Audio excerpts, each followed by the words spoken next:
Portugal já escolheu. Um novo ciclo político começa agora. O que vem depois das eleições? Aceda à informação que não cabe numa manchete. Assine hoje, com até 55% de desconto, e habilite-se a ganhar um dos 10 cartões oferta FNAC que temos para oferecer. Tudo em observador.pt. E as pessoas que têm restaurantes têm que encarar, na minha opinião, as pessoas que estão na sala não é como o empregado de mesa que vai transportar pratos, é um vendedor qualificado. Ou seja, é a pessoa que vai vender aquilo que é produzido dentro do restaurante. Portanto, tem que ser valorizado nesse aspecto. É a última pessoa, é a que dá a cara. Só que é um comercial de excelência.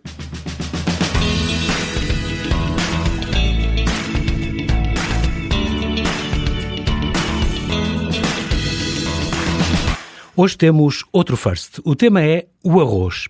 Nada mais natural, afinal, somos os maiores consumidores da Europa, com uma média per capita que é o triplo da europeia. Portugal foi o segundo país europeu a cultivá-lo, há registros com 8 séculos e meio, do tempo de Dom Dinis, e somos o quarto maior produtor de arroz na Europa. E importamos o dobro do arroz que produzimos. Para saber tudo sobre o arroz, que até patenteou desde há uns 4 anos 4 espécies nacionais, convidei o gourmet Fortunato da Câmara. Ele é um gastrónomo exigente e interessado na história dos alimentos, há mais de uma década, crítico gastronómico do Expresso. Ele é o autor do livro O Arroz Português, um mundo gastronómico, onde nos conduz pela história milenar do cereal que alimentou o mundo e que da Ásia até ao sul da Europa, passando por África, chegou também às Américas. Vamos a uma conversa para ouvir de papo cheio. Olá, Fortunato, e bem-ajas por ter aceitado este meu convite. Bem-vindo. Eu que agradeço, muito obrigado. Bem-vindo à Rádio Observador.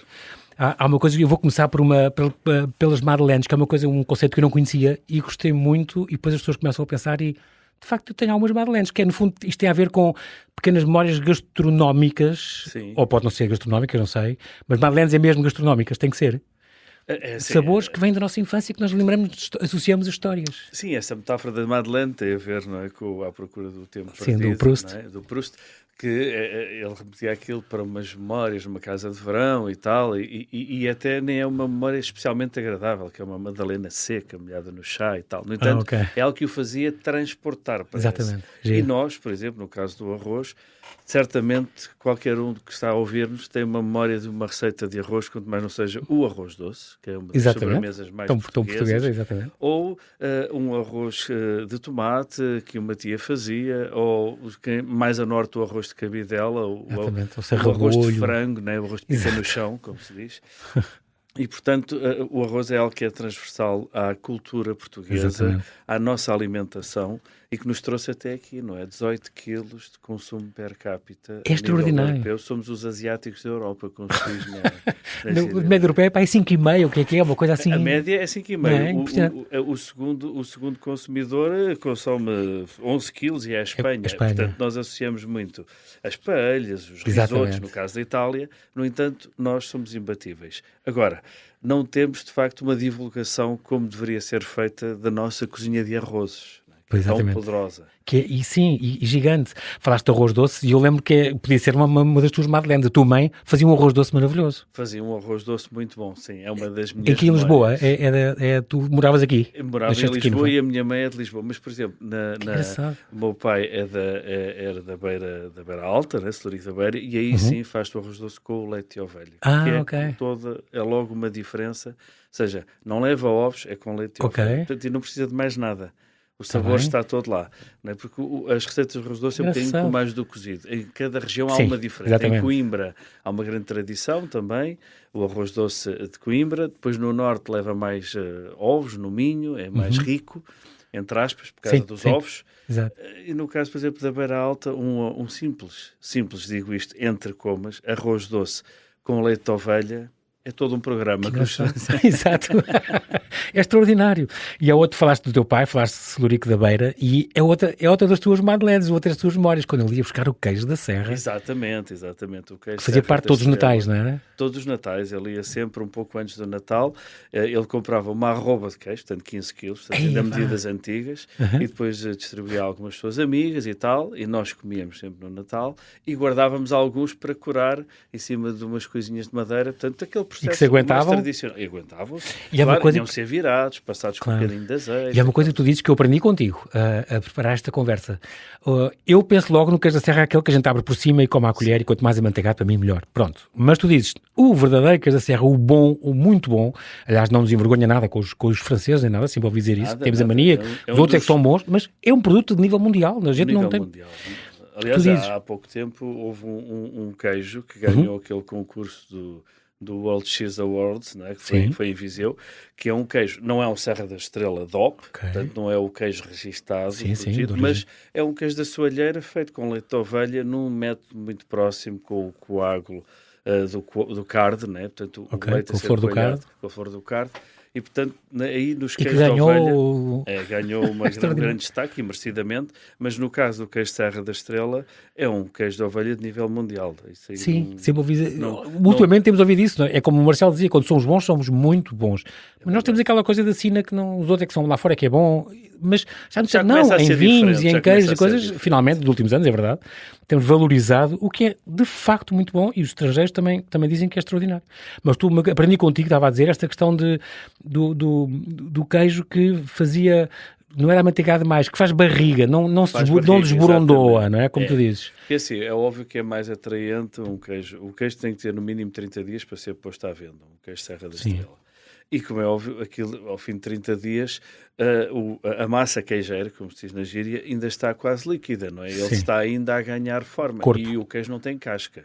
Portanto, ele é curado a partir da forma que envolvido naquele linho, naquela gás, não é? Naquela gás, exato. E ele vai ganhando cura natural ao ar livre, portanto, em ambiente controlado.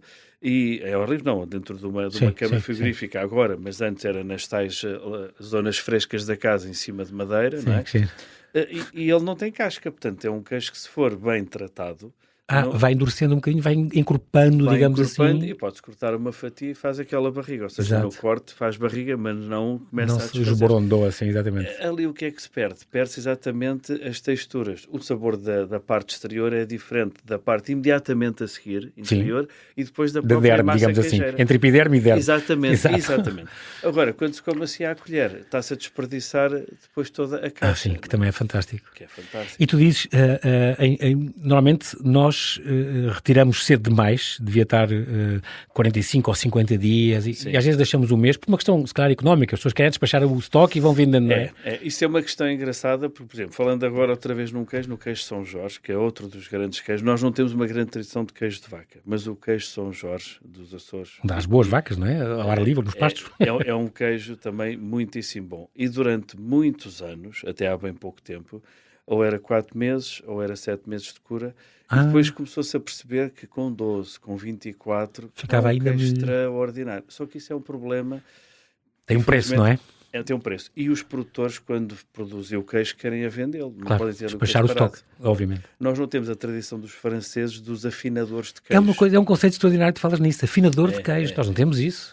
Mas são pessoas que depois veem, isto já se pode vender, isto ainda não. Ou seja, isso era um trabalho que era feito, por exemplo, na beira interior, havia distribuidores de queijo que compravam, no fundo, adiantavam o dinheiro que compravam os produtores e depois guardavam no armazém e iam distribuindo para charcutarias finas do Porto, charcutarias... Isso foi-se perdendo, de facto. Mas, no fundo, eram afinadores. Eles controlavam aquilo e depois... Para saber o timing certo para vender. Certo. Talvez possamos caminhar para aí. Agora há tantos franceses a morar em Portugal. E imigrados cá, há queijarias francesas. Qualquer dia eles começam também a ter curiosidade de descobrir os nossos queijos. Se calhar começam... Porque isto depende sempre do que é que se pede. Ou seja... E aí, da procura, não é? E nós sempre tivemos muita variedade de coisas, lá está, falámos do arroz, temos ótimos queijos, temos vinhos, temos um receituário, vinhos. Brutal. Somos um país com a maior variedade de castas autóctones. O que é extraordinário. No entanto... Está-se a fazer isso para o arroz, é um esforço. Perdemos o foco, aí está o problema, ou seja, gostamos muito de dizer estes números gordos, não é? Que impressionam, e lá está. 18 kg de arroz por ano per capita. Do que é que se fala? da paella espanhola e do risoto italiano. Pois. E nós temos um receituário de mais de 100 receitas que eu pus no livro. Exatamente, porque este livro são 118 arrotos disto e daquilo e daquilo que nunca mais acaba. Eu pus exatamente um número que não é nem redondo, nem nada de propósito, porque está em aberto. Mas é o número em aberto, exatamente. Há de haver alguém que vai dizer, não, eu faço ainda o arroz. Minha avó faz um arroz de bacalhau com coentros que ninguém... Exatamente. Exato. Ou com manjericão, mete manjericão no meio do arroz de bacalhau que ninguém põe. Pronto, já passa a ser uma variação da receita. Uma receita. A verdade é que nós temos esse receituário. Temos que valorizar e esse... não o promovemos. Sim, não o promovemos. Porque nós fazemos arroz de tudo. E bom. E temos arroz muito bom. Tudo. Desde o arroz como acompanhamento, como guarnição, como arrozes compostos, não é? Os nossos arrozes de caça, arrozes de coisa peixe. Que tu gostas muito. O lingueirão, esses arrozes famosos, arroz de marisco, arroz de peixe, temos coisas ótimas. Arroz das bochechas, do bacalhau só, das línguas de bacalhau, ou seja, dentro do bacalhau também. Sim, há várias subespécies. Subvariedades. É extraordinário. Há outra Madeleine tua, Fortunato, que partilho contigo, que é a rotina do pão quente à saída tu ias à padaria de Santa Cruz das Flores, portanto também falar nos Açores, à meia-noite, ias mesmo lá aos padeiros, compravas aquele pãozinho, levavas para casa para comer com manteiga da ilha. Pronto, eu faço isso em Ferreira dos Vezes, também sempre todos os anos do verão, é a rotina da meia-noite, vamos à padaria, comprar pão acabado de fazer para comer com manteiguinha, aquela manteiga, não há coisa melhor que um pão com manteiga. Como é uma localidade tão pequena, e estávamos mesmo perto do local onde o pão era cozido, eu estava numa casa ao pé do lar da igreja, para os poucos conhecerem Santa Cruz das Flores, então era muito simples, estávamos a ver televisão, alguma coisa, bastava abrir a janela e sentia-se o cheiro da chaminé, olha, já está a cozer o pão, mais meia hora, portanto aquilo incrível. Mais simples não podia haver. Exatamente. A manteiga era a manteiga da Ilha das Flores, era um luxo. Que desapareceu entretanto e agora está a ser recuperada, outra pessoa está a produzir localmente. Mas essa manteiga era fantástica, era feita nos Cedros, numa pequena localidade na saída de Santa Cruz das Flores, e era uma manteiga ótima. Hoje em dia já voltou a ouvir um bocadinho essa procura. Estou a pensar na Casa do Passo, por exemplo, que faz aquela manteiga mesmo que a gente compra ao quilo, o que é muito engraçado. Sim. Eu lembro quando era miúdo, é uma das memórias que eu tenho também, havia um colega meu, o Zé Santa Clara Gomes, cuja mãe trabalhava na DECO, na altura, mas eu estou a falar há 40 e tal anos. Sim. E ela, uma vez fiquei em casa deles ali na Defensor de Chaves, e lembro-me que ela, às tantas, tocavam à porta, e ela ia abrir a porta, foi abrir a porta, e era um homem, ela que era DECO, tudo melhor que há, e controlava todos os produtos, nos supermercados, em todo lado.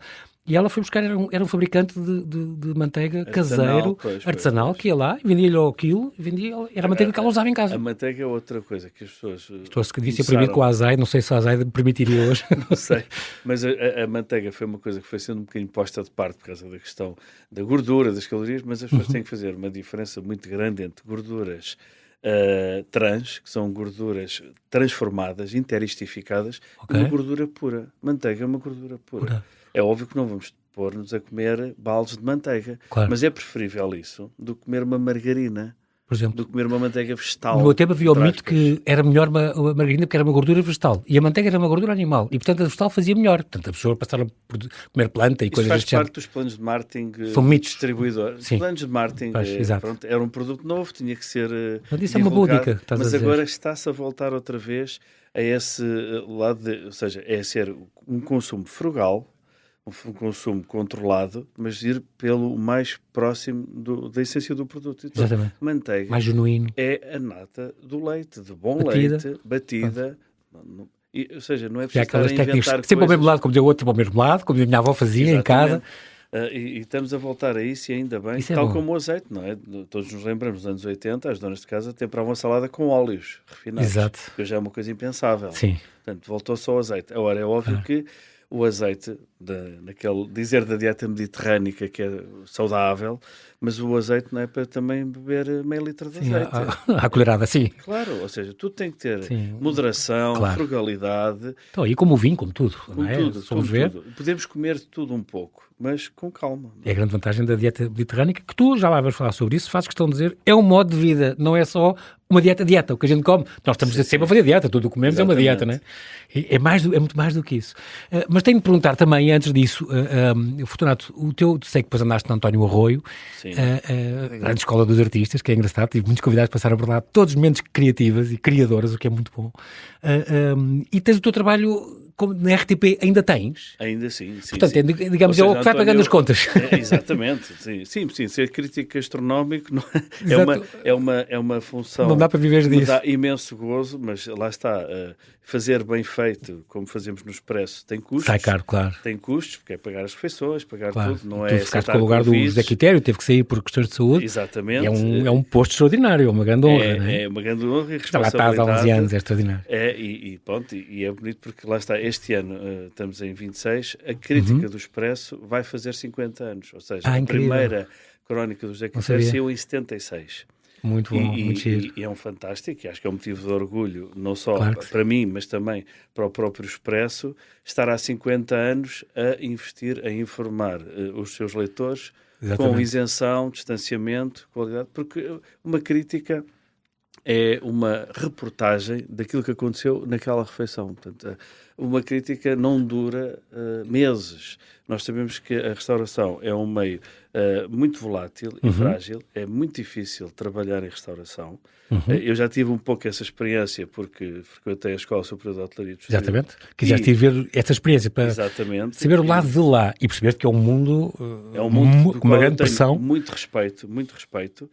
No entanto, lá está. Passar pelo outro lado. A restauração não vive sem os clientes. E os clientes precisam também de ter outras experiências fora de casa, não só a comida do dia-a-dia. Portanto, exatamente. O teu foco é esse.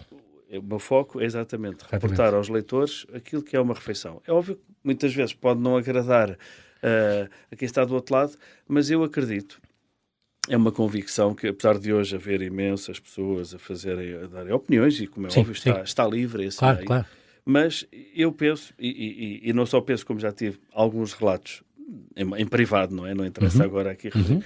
Os cozinheiros apreciam muito mais uma crítica isenta do que saber que estão a convidar não sei quantas pessoas que vão dizer bem durante 10 dias. Essa adulação, exatamente. Pronto, porque já está a entrar. Eu procuro sempre transmitir a verdade aos leitores e pôr-me do lado do chefe ao mesmo tempo. Tentas ser justo.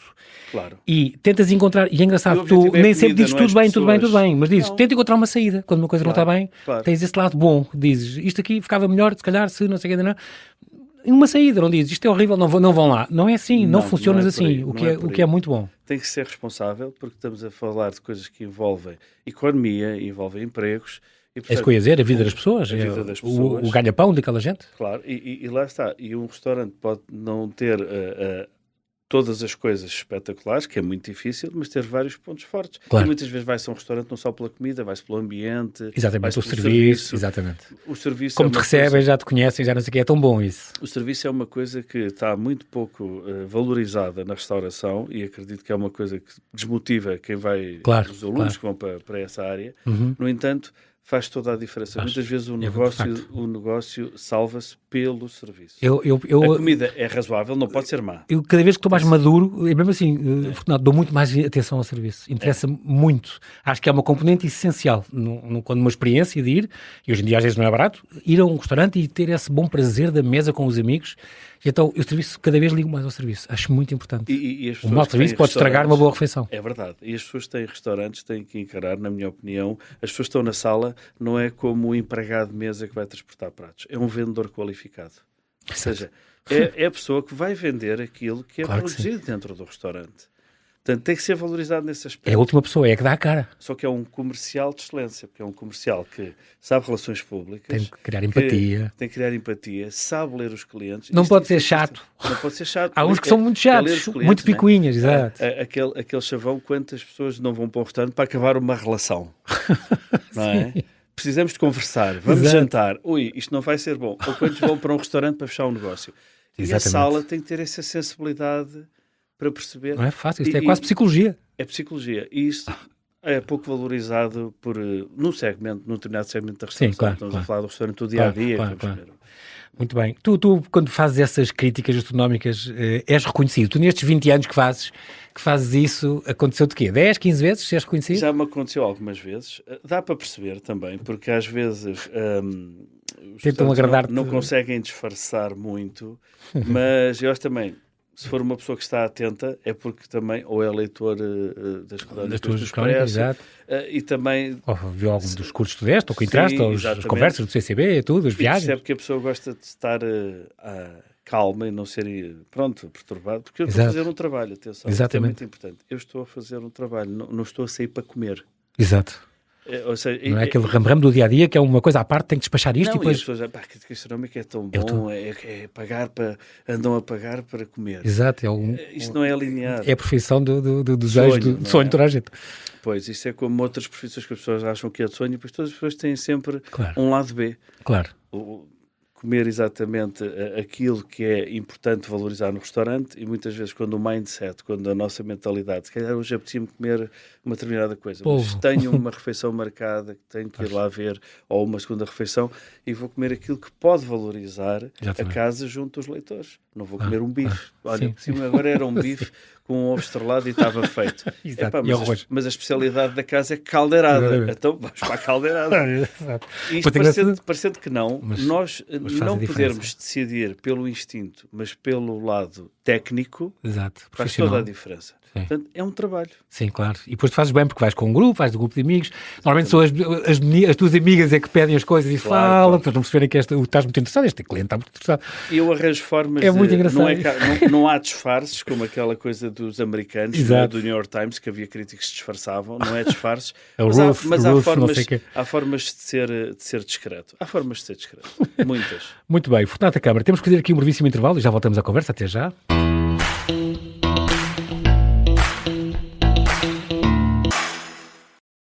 Tinha que piar fininho e fazer as coisas em condições, senão não tinha direito a iniciação nenhuma. Esta é a história de como dezenas de portuguesas se tornaram seguidoras de uma seita controlada por um guru manipulador. As pessoas podem ser manipuladas e levadas a fazer coisas impensáveis. Episódio 5. No quarto do guru. Os segredos da seita do yoga. É uma série para ouvir em 6 episódios que faz parte dos Podcast Plus do Observador. É narrada por mim, Daniela Roy, com banda sonora original de Benjamin. Os Podcast Plus do Observador têm o apoio da Kia.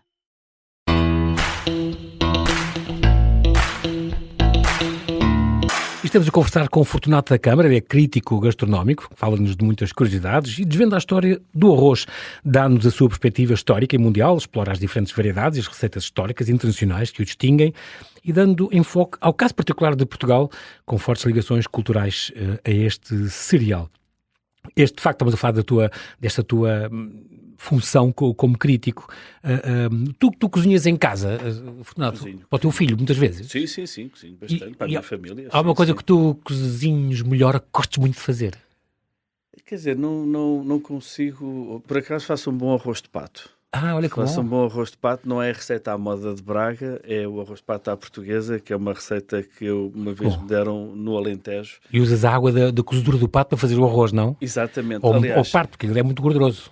Mas neste caso o pato não é cozinhado em água, é estufado em vinho rosé, com alguma acidez. Uau. Ou seja, que é exatamente para contrabalançar a gordura e para o líquido onde o pato cozinha já tem sabor. Portanto, exato. Foi no almoço. Também gosto muito. E leva lombardo, ou seja, é uma receita equilibrada, porque leva lombardo picado também, couve lombardo, e portanto acho que faço bem essa receita e mais algumas, não é? Essa é uma boa receita para a gente ficar já com fome. E é arroz, não é? Estamos a falar de arroz. Exatamente. E além de tudo, o amor é um ingrediente obrigatório quando se cozinha, não é? É num contexto de cozinha privada. Okay, portanto, para casa ou para a família ou para os amigos. Eu sou um bocado restaurantes, não, cético então. Daquela conversa do chefe cozinha com amor. Um chefe tem que ser profissional, muito técnico. Sim. Agora, esse nível técnico pode transmitir uma emoção, mas tem que lá estar todo o lado técnico da receita, ser bem executado. Dominar isso, claro. E quando digo técnico, não estou a falar de chefes muito conceituados. Não, uma cozinheira de um bom restaurante de bairro que está ali todos os dias, chega às 6 da manhã, faz a mise en place, prepara tudo. Foi ao mercado antes de comprar não sei o quê. Essa pessoa está a fazer as coisas com a sua experiência e da forma mais rigorosa possível. Sim. E a pessoa diz, cozinha com amor. Tudo bem, ok. Se nos passa uma emoção, excelente. Mas aquilo também é um trabalho. Aquilo é um ato de repetição, é um ato técnico. O cozinhar com amor é exatamente em casa. É eu a fazer uma coisa que eu sei que o meu filho gosta, que a minha mulher gosta, uma vez, ou vão lá uns amigos que eu sei que gostam de uma determinada coisa. Então eu tento arranjar os melhores ingredientes e fazer... Surpreendê-los e agradar-lhes. Eu gosto muito de uma separação que um sociólogo francês faz, que é o Pascal Henri, que é cozinha privada e cozinha pública. Ok. Ou seja, em vez de ser a coisa de cozinha amadora e profissional, eu em casa posso fazer um prato altamente profissional, mas num ambiente privado. Portanto, e cozinha pública é outra coisa. Cozinha pública é outra coisa. Portanto, é um negócio, tem um objetivo, tem que ser rentável e tem que na mesma transmitir isso, seja o dia-a-dia, seja o menu de degustação de 300 euros no restaurante 3 estrelas Michelin. Se aquilo nos emocionar, determinado ponto, o chefe fica... Cumpriu a sua missão. Cumpriu a sua missão. Exato. Mas ele faz aquilo todos os dias, daquela forma, tecnicamente, para que vai lá o João Paulo daqui a um mês e fui eu hoje e vamos ter os dois o mesmo prato. Exatamente. Se nos vai emocionar, depende do nosso historial de vida de cada um. Claro. Posso me emocionar, João Paulo não. Exatamente. Eu posso me emocionar no prato número 7, João Paulo no número 2, logo das entradas. Somos todos diferentes. É uma coisa engraçada. Também aprendi contigo. É muito genético isso. Grande parte do gosto faz-se na saliva da pessoa. E isso é genético, é molecular. É de cada pessoa. Exatamente. Há bocado estávamos ali fora a falar de um chefe de cozinha que tem irmãos gêmeos. Certamente o paladar dele não é igual ao irmão gêmeo. Ao irmão gêmeo, sim. Eu tenho 2 gêmeos também. Pronto, está codificado geneticamente. Portanto, aí isso é muito curioso. A questão do gosto, o referencial do gosto. Cada um nasce com o seu, obviamente. O que é o training em educação do gosto? É uma coisa que tu estavas empenhado, que fazias? Sim, fiz algumas ações. Exatamente, descodificar isso para as pessoas. É como cursos de saborear vinhos, aprender É como isso? Okay. Ou seja, tem uma parte teórica que é exatamente explicar às pessoas como é que se processa o gosto. Ou seja, o gosto é a soma do sabor que o alimento tem com a minha informação genética, com a saliva. Okay. A junção dessas duas coisas, ou seja, um prato não está completo, o sabor de um prato não está completo enquanto eu não o provar. E a nossa percepção sobre como olhamos para a comida, nós podemos olhar para uma mesa cheia de iguarias, entre aspas, e ficamos logo sem fome. E depois escolhemos 2 ou 3 que nos saltam muito à vista e queremos provar aquelas. Mas se aquilo não estiver bem feito, a aparência pode ser fantástica, mas a imagem final que aquele objeto sensorial nos vai dar pode ser muito mais reduzida. Pode ser, afinal, isto tinha uma aparência fantástica. O livro só quando é lido é que cumpre a sua missão, senão é um objeto com papel. E o gosto é isso. E nessas aulas de educação do gosto eu explico isso, como é que se codifica, explico que a parte olfativa é fundamental. Ou seja, 80% da percepção do sabor que nós temos das coisas é através do olfato. Isso é que tu dizes. É a única coisa que eu não posso estar é constipado. Porque aí fico não posso ir trabalhar constipado. Acabou. Não tenho olfato. Não. É uma lesão. Exato. É uma lesão. E, portanto, não vale a pena porque a pessoa só vai sentir o salgado e o picante. E o picante não é o sabor. O picante é uma reação à dor. É uma queimadura. Ok. Quando nós temos a língua a picar, aquilo não sabe a picante. Aquilo está picante. Exato. Não é um sabor. Como seria salgado, ou doce, ou ácido, ou uma numa, ou como é que se chama? Umami. Esse é o chamado quinto sabor, que eu também não sou propriamente um grande fã, porque é uma coisa que está muito enraizada na cultura japonesa. Sim. Ou seja, é para determinados alimentos, determinadas combinações, não é uma coisa universal. Se eu chegar ali fora a uma senhora e dizer assim, olha, veja lá se esta comida está umami. Ela não vai conseguir dizer. Se olha, veja lá se está salgada. Claro. Ou não é doce. E se for uma cozinheira experimentada, até, olha, eu só pelo vapor da panela já sei se precisa de sal ou não. Ok, incrível. Há pessoas assim. Dizem que a minha mulher era assim. Eu tinha uma criada, uma cozinheira dos meus sogros, que era Ana, e que chamava sempre, tem 6 irmãos, e chamava sempre a minha mulher, quando era pequenita, para provar, e ela diz que via nos olhos dela se não precisava de tempero ou não. É extraordinário. Fantástico. Bom, há isso, e há... os teus amigos convidam-te para jantar em casa deles? Pouco, isso é uma grande pergunta. Muito pouco, eu fico às vezes fico um bocadinho triste e digo assim, mas eu não tenho direito Exato. A conviver com os meus amigos à mesa. O que é que nós vamos servir e tal? Por favor, aliás... Querem um galantinho de peru para te agradar? Eu sou uma pessoa super acessível e gosto de conversar. Não tenho cá essas manias que tenho um palato treinado. O palato é memória, é predisposição para provar e treino. Ou seja, eu não tenho super gosto, isso não existe. Todos nós temos essas possibilidades. Claro, depois há restrições financeiras, religiosas, por aí fora. Agora, a predisposição mental, há pessoas que só gostam de comer determinados tipos de pratos. Eu conheço pessoas que, onde vão é bitoque. É sempre bitoque. Estão satisfeitos assim, não querem sair daquela zona de conforto, está tudo bem assim. Agora, a predisposição para experimentar coisas diferentes... É tão bom isso, experimentar. Ou quando se viaja. O treino para arriscar, exatamente, quando se vai para fora, para outras culturas. Muito bem, é uma das coisas que tu fazes também. Mas tenho amigos que me convidam, só para dizer. Okay. Mas alguns ficam muito renitentes, às vezes até insistem. Mas fazem uma coisa. Olha, não penses na comida, pensa no momento. Vamos estar todos juntos a conversar. Colaboras também com a Fundação Francisco Manuel dos Santos. Foste conselheiro há uns anos deste evento Somos o que Comemos. Sim, com o Parques de Sintra, Monte da Lua e com a Aspira. Ganhou um prémio europeu. Pois foi, incrível. No Ano Europeu do Património. Do Turismo Cultural, exatamente, com a Aspira, da minha amiga Catarina Valença, teve cá outro dia. Estou-me a lembrar destas conferências que também correram no CCB, o gosto dos outros. Sim, foi um convite muito bonito durante o Covid, que o CCB me endereçou para organizar... 5 segundas-feiras em maio, com estas conversas. Exatamente, e pronto, tive... Como isso molda o nosso gosto, é tão bonito. Tive carta livre para escolher os convidados, os temas. E de facto foi muito interessante, exatamente porque nós percebemos que o nosso gosto está moldado por tantas coisas ao longo dos tempos, não é? Ou seja, houve tanta intervenção na história da humanidade, da alimentação, até chegarmos aqui hoje, dizermos que somos autores ou criativos de... É subjetivo, é uma linha muito... Por que as receitas não se podem registar. É um dos problemas. Eu também estou a lembrar desta, antes de ir, última incursão antes de ir ao arroz, estas tuas viagens com o Pinto Lopes Viagens, és um dos autores convidados, que aconteceu em Parma, o Val da Gastronomia Italiana, há 2 anos, depois em Lyon, Bonn e Dijon, foste lá também o ano passado, aliás, há 2 anos, capital de Lyon, capital gastronómica da França. Foram aqui, o chefe Paul Bocuse teve ali também, e as mães de Lyon, Les Mères Lyonnaises, que conquistaram o guia Michelin há quase um século. É extraordinária esta história que te contas nestas viagens. Ou seja, cada viagem é um roteiro que eu idealizo para contar uma história. E tiveste essas dos vinhos raros no sul de Portugal também. Raros, seja, eu tento sempre ir fora do óbvio. Lá está, fomos a Lyon. Fomos a um restaurante do Bocuse, mas não fomos ao restaurante, ao principal, ao Paul Bocuse. E porquê? Porque eu queria que as pessoas percebessem que, o Paul Bocuse é um dos grandes chefes da história da gastronomia mundial. Foi o primeiro grande chefe estrela da cozinha francesa, assim, do século XX. No entanto, isso está tudo numa gênese. E eu também prezo muito o papel das mulheres, que na cozinha é sempre um bocadinho secundarizado, mas no fundo é primordial. Claro. É de onde vem. É a origem de tudo. É a origem de tudo.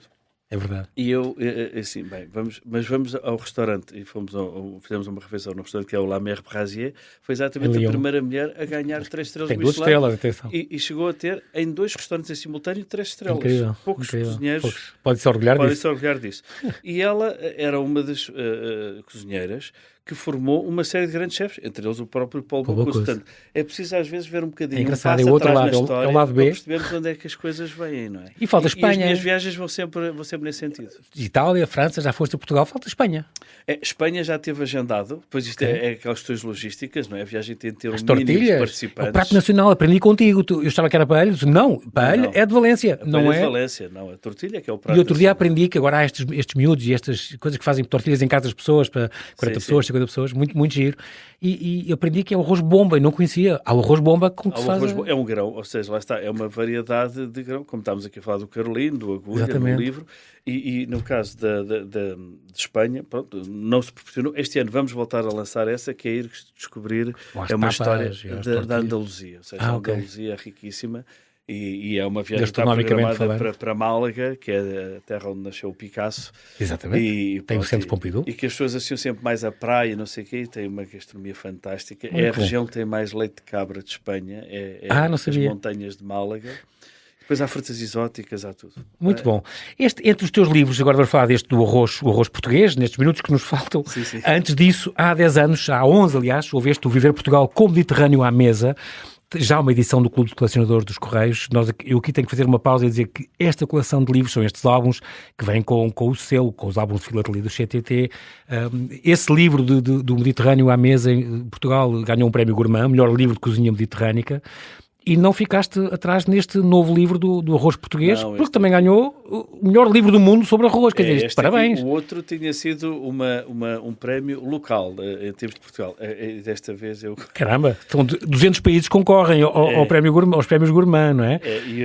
E o melhor livro de gastronomia publicado em Portugal em 2024. Foi uma sensação fantástica. E o livro é lindo, atenção. Parabéns ao CTT. Agradeço à organização Raul Moreira, o Gonçalo F. Santos, as fotografias. É extraordinário. Fotografias muito cuidadas das receitas do chefe Luís Gaspar, que é um cozinheiro que trabalha muito bem o arroz. O Luís Gaspar é extraordinário, no fim acaba com estas 13 receitas do Luís Gaspar, que é o dono do pica-pau, do sal de corte e do brilhante. Ter ganho o prémio melhor livro de arroz do mundo em 2025, que é óbvio que mexe de orgulho pessoal, mas também pelo facto da mensagem, ou seja, olharam para um livro, várias pessoas de vários países leram o livro, e é fantástico, apesar de ele estar em português, gostava que tivesse uma tradução em inglês ou em francês. Exatamente. Pode ser que alguém esteja a ouvir e se lembrar uma... Raul Moreira, aqui é um recado. Mas, ou seja, é a possibilidade desta história do arroz português chegar a ter destaque internacional, que é muito merecido, porque nós temos uma história épica do arroz ao longo de vários séculos. Foi interrompido durante 300, 400 anos, depois voltou. Voltou com o Marquês de Pombal e com o Dom José, não foi? Com o Marquês de Pombal e Dom José. Com o arroz do Maranhão, o arroz do Brasil. Primeiro o Dom João V foi o primeiro a fazer as primeiras diligências para se recuperar a cultura, e depois o Marquês de Pombal, sempre com a sua visão e com um lado um bocadinho déspota, não é? Que diz ele, que ele tinha o seu feitiozinho, não é? Sim. Mas ele pôs o irmão como governador no estado do Maranhão. Exatamente. O outro era o Inquisidor Mor, o outro irmão. Exatamente. Mas foi graças a isso que houve uma altura que Portugal também dominou o comércio do arroz na Europa. E o arroz da Carolina do Sul, na América. Arroz Carolina é por causa disso. Era o arroz da Carolina do Sul. Exatamente. Tudo. E aí muito ligado também aos escravos, também, que faz questão de dizer isso. Não, isso é muito importante, ou seja, sem trabalho escravo, e isso digo isto com toda a homenagem, e quero que fique registado, sem o trabalho dos africanos, sobretudo da Guiné, não havia arroz. O arroz que temos hoje em Portugal e em muitas e mesmo nos Estados Unidos e no Brasil, porque nos Estados Unidos, no Museu da Escravatura, está lá essa homenagem feita aos escravos que cultivavam os campos de arroz da Carolina do Sul. Há duas grandes famílias, portanto, isto vem da origem da China, diz que da origem mesmo do arroz, é uma história milenar. Nós temos registros desde o rei Dom Dinis, portanto, do século XIV, por aí, 13, 14. Sim, mas dos árabes já havia, certamente. Sim, não há registros. Terão sido eles que introduziram cá, não foi? Provavelmente. Quando tiveram cá, do século VIII até ao XII. O sul de Espanha já tinha livros árabes de cultura do arroz. Sim, exatamente. Portanto, vem dessa ocupação do tempo da ocupação árabe. Há duas famílias de arroz, aprendi contigo, o asiático, este Oryza sativa, que tem as índicas, os japónicas, que cá está desde os agulhas e os basmatis. É a variação entre um arroz redondo e um arroz mais pontiagudo, não é? Exatamente. E o carolino, para pôr de uma forma muito simples, não é? Exatamente. Entre as índicas e os japónicos. E depois há o africano, que é aquele arroz vermelho, não é? Este Glaberrima. É um arroz que não vingou, porquê? Porque a própria constituição do grão, quando é o descasque mecânico, ele parte-se todo. Portanto, é uma então fica já de migalha, fica quase farinha, desfaz-se bastante. E, portanto, é uma impossibilidade técnica. Agora, de sabor é um arroz fantástico. Se as pessoas forem à Guiné, há um arroz que o grão é quase branquinho, lá está, porque no descasque ele vai... Com o pilão. Com o pilão e tem um sabor muito bom. Arroz carolino é mais um arroz para tacho, mais cremoso, liberta mais amido, não é? Aquela goma que tu falas nisso. Exatamente, aquele lado cremoso que as pessoas gostam muito no risoto e que se consegue com um bom carolino. Lá está, as pessoas gostam no risoto. Não é preciso então um arroz, recomendas que não é preciso o arroz para risoto, que a gente compra normalmente o próprio. Mas o arroz para risoto é um arroz que liberta muita goma, muito amido, mas depois não deixa entrar o sabor. E aí é que o carolino faz a diferença, é que o nosso arroz, o grão abre e deixa entrar o sabor, ou seja, tem sabor. Quando se está a comer, tem sabor todo o grão, não é? Muito bem. Entre as várias histórias que conta este livro, o arroz português, um mundo gastronómico, há uma coisa, nós temos as três grandes regiões, o Mondego, o Tejo Sorraia e o Sado, e há uma coisa muito importante que nós somos os maiores consumidores da Europa, é a questão da variedade do arroz com genética em português. Demora anos, 14 anos, 15 por aí, até um arroz ser estudado e misturado e melhorado, havia a Comissão do Melhoramento do Arroz, para ficar com uma semente nacional. E nós, agora, recentemente, nestes anos, voltámos a ter sementes portuguesas. É uma coisa que já tinha havido em Portugal até 86, não me engano, e já até há 40 anos. O investimento no arroz começou no Estado Novo, não é? Começou nos anos 30. E depois desenvolveram-se variedades com genética portuguesa durante vários anos e até 1980, até entrarmos na União Europeia, havia 15, 16 variedades. Okay. E era muito importante isso, lá está, porque era a nossa soberania não estava não dependente, exatamente. Não dependente. O nosso é quase todo importado de Itália e assim, pois é. A história está contada, entrou-se para a União Europeia, foi preciso fazer as cotas, tal. Isso perdeu-se. As próprias pessoas que faziam esse melhoramento reformaram-se, não se puseram não se continuou, não passaram o conhecimento. Não passaram o conhecimento e agora voltou-se só em 2004 a recuperar isso porque era importante. E porquê? Porque com a questão da alteração do clima, as sementes, se estiverem habituadas ao nosso clima, forem autóctones nossas, nativas, são muito mais resistentes, claro. Produzem mais e também não precisa estar todos os anos, que é o que acontece ainda hoje, apesar de haver o tal caravela, a comprar toneladas e toneladas de arroz à Itália e sementes. À Itália e à Espanha. Há 4 variedades portuguesas já, esta Ceres, que foi registada há 9 anos, o Maçarico, também registada há 9 anos, sim. Este mais longo B, a agulha, o Diana, que foi registada em 2019, há 7, e o Caravela, então, registada há 5 anos, vai fazer agora. Esse já está no mercado, esse já está. E que já está. Só que os sacos de arroz não dizem arroz carolino, não já começa a haver a dizer Caravela. Então pronto, isso é importante, porque ficamos a saber que é nosso. Até há variedades chamadas de Ronaldo, mas que são italianas, não são depois cultivadas no Sado. E lusitano, há um vinho de Itália que se chama-se lusitano. Lusitano também, italiano também, exatamente. O Ronaldo foi registado em 2010, já foi há 16 anos, é impressionante. As sementes de facto vão salvar vidas, não há cá inteligência artificial nem nada. Nós temos que comer, vamos ter sempre de comer, e já agora que seja uma coisa que é produzida cá, foi inventada cá, patenteada cá, e que resiste às pragas, ao clima. Os conflitos recentes que existem no mundo, na Ucrânia, como é importante a soberania alimentar. Exatamente. Mais. É muito importante. Para não ficar dependentes. Muito bem, o livro acaba que tem estas lista, na página 78, destas 118 receitas de arroz, de livros de cozinha portuguesas e de cozinheiras, desde o século XVII, que mesmo assim tu dizes é uma lista aberta, não é exaustiva. E tu dizes, de facto não conheces mais nenhum país, nem sequer sabes se em Itália há 100 receitas, quanto mais 118 e mais. Muito bem. E tem estas 13 receitas finais, então, do chefe Luís Gaspar, que foi desafiado a arranjar receitas por variedades de arroz, que é uma coisa foi um desafio extraordinária. Que ele próprio ficou surpreendido e foi interessante porque foram umas sessões de fotografia muito... Ou seja, é ajustar a técnica da receita ao tipo de bago. Ou seja, onde é que se pode tirar mais amido, o arroz vai mais cremoso, menos cremoso, um arroz próprio para forno. E isso é um grau de detalhe que nunca nenhum livro tinha chegado. E eu tenho o prazer de poder dizer que conseguimos concretizar. Por essa razão e por todas, o Arroz Português, o Mundo Gastronómico, uma edição do CTT, da autoria do meu convidado de hoje, Fortunato da Câmara, vale muito a pena. Aprendi muito, até tem receitas, muito bem fotografadas, é um livro lindo, com os selos, com tudo, e portanto vale muito a pena. É extraordinário nesta edição. Fortunato, vais voltar porque eu quero, por exemplo, um dia pegar nos teus livros, que são vários, e que valem muito a pena, e por isso é muito bom contar contigo. Quero agradecer muito este teu trabalho, parabéns por este trabalho, tão premiado e justamente premiado, e até à próxima. Bem-ajas. Obrigado.